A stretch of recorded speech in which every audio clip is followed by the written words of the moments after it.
Dalam dunia emas ada dua golongan utama, penyimpan emas dan pelabur emas. Kedengaran sama tetapi hala tuju mereka sangat berbeza. Penyimpan emas atau gold saver fokus menambah gram demi gram tanpa peduli harga emas semasa. Setiap bulan mereka tambah simpanan, bila harga rendah mereka beli lebih banyak. Bila harga tinggi mereka tetap beli sebab matlamat mereka jelas, tambah kepingan emas, bukan kejar masa terbaik. Sebaliknya pelabur emas atau gold investor sibuk menunggu harga terbaik. Mereka pantau carta setiap hari, tunggu harga turun tetapi akhirnya tidak beli-beli. Bila harga naik semula, mereka mula menyesal kerana harga terbaik yang ditunggu sudah menjadi sejarah. Akhirnya emas tiada, duit pun tiada. Secara teori memang betul prinsip buy low sell high. Tetapi dalam realiti prinsip itu sangat sukar dipraktikkan. Sebabnya mudah, tiada siapa tahu bila harga paling rendah dan bila harga paling tinggi. Bila harga tengah jatuh, orang takut nak beli. Bila harga mula naik, barulah ramai berebut beli. Inilah perangkap emosi dalam pelaburan.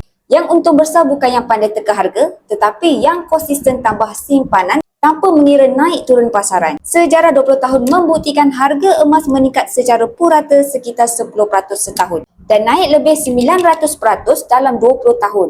Jadi, penyimpan emas tidak perlu risau bila harga turun. Kerana dalam jangka panjang, arah harga emas tetap meningkat. Jadi, mereka yang faham fakta ini tidak bazirkan emosi memantau harga setiap hari. Mereka hanya menabung sedikit demi sedikit sampai tabungan emas mereka cukup besar untuk buka pintu kekayaan yang lain. Bagi yang ingin memulakan simpanan emas bersama di Public Gold, boleh klik ni di bio saya atau rujuk pin video di profil saya, step daftar ke Public Gold. InsyaAllah saya akan bantu guide sebaiknya.